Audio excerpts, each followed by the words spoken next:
Hi and welcome to today's session. Today we're going to discuss how to handle difficult bosses. I can see a smile on your face now. Okay, this is not going to be that easy, but I'm still going to share with you strategies for three types of different situations. The first is friction. Friction basically means some level of misunderstanding, something which is very, very recent, something which you think is more of a personality issue or something which could easily be mended. The second is disconnect.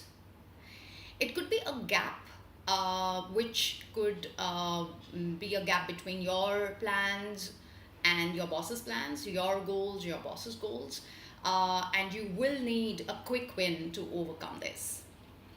The third is a toxic dead end. Usually, if the friction and the disconnect is ignored for a really long time, it reaches a toxic dead end.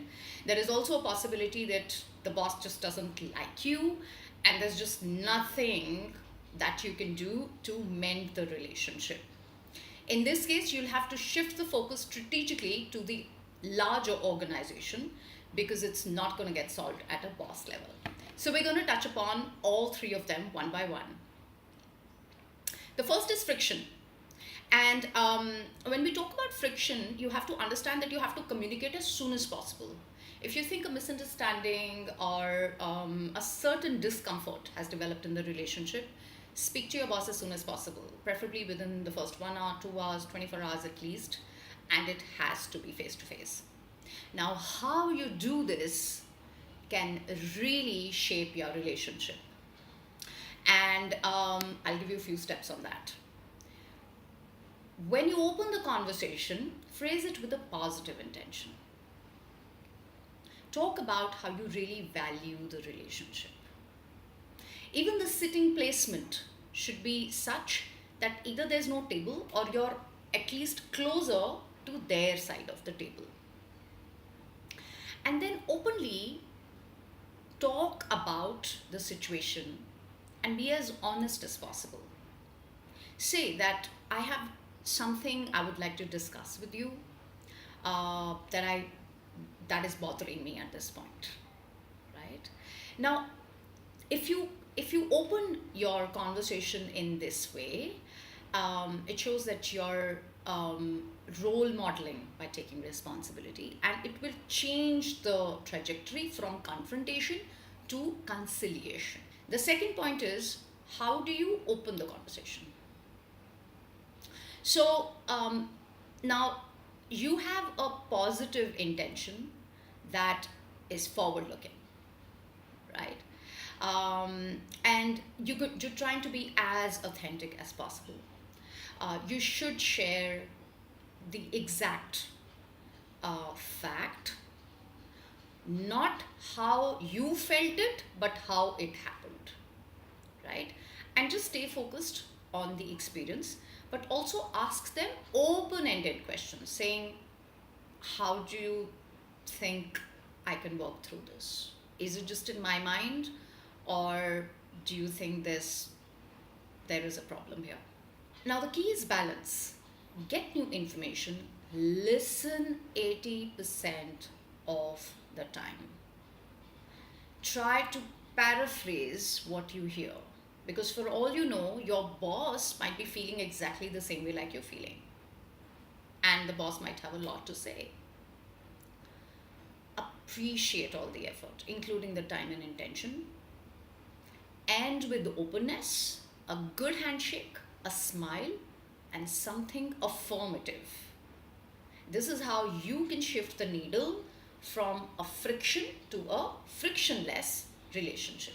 Now, this technique of having a conversation which has autonomy, which has certainty, which looks at status, also helps you become a much more likable person. Bosses also see your efforts, just like other people notice your efforts. Now, let's talk about the second scenario, which is a disconnect. Now, for some reason, In this scenario, your goals are not aligned to your boss's goals. And this could be just the way your boss works, or just the way you conduct yourself, or it could be hard set goals. Um, Now, here the strategy is to fix the gap with a plan and a quick win. So, you should look at the same communication method of reaching out to your boss, making it open, making it transparent, valuing the relationship, listening, documenting a quick win that will help your boss feel that you're committed, and then publicize this by saying that this is a new project that we've started, or this is how we're moving ahead on this particular goal, so that even if your boss has some resentment, that cannot be built, and you quickly start publicizing your joint wins publicly within the organization. Now, the third aspect is a toxic dead end. This is a very, very dangerous scenario. And ideally, in a toxic dead end, you've tried everything, you have tried to reach out, you have done your best, but just nothing works. However, before completely giving up on your job, there is a strategy which can help you get the best out of this situation. Instead of focusing just on your boss, you will have to shift the focus to the organization at large. Now, most functions are aligned to the objectives of an organization. But are you aligned to the larger cause of the organization? Can you work with other functions? Can you work with other leaders? Can you work with other markets and contribute? Not serve, but contribute as an equal partner. If you think you can do that, you should sign up for projects where you can show that A, you're an expert, B, you're a team player, C, you go the extra mile, and this will change the dynamics at work.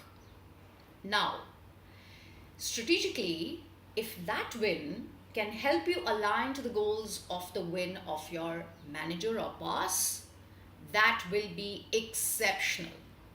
So this is a very, very strategic play. You'll have to handle it very sensitively. You'll have to definitely give it much more than what you're giving anything else, because you are at a dead end. You have to document it, you have to publicize it, you have to align it to your boss's goals, you have to express gratitude to everybody, and share the credit with your boss. So in conclusion, there could be 3 scenarios where you face difficult bosses: friction, disconnect, or a toxic dead end. Try using these techniques and applying them, and see how they can really help you become the best versions of yourself. Remember, the boss is also a partner, and at the end of the day, you are charting your own journey, so keep your accountability 100% to your own journey. Thank you very much. See you again for another session. Bye-bye.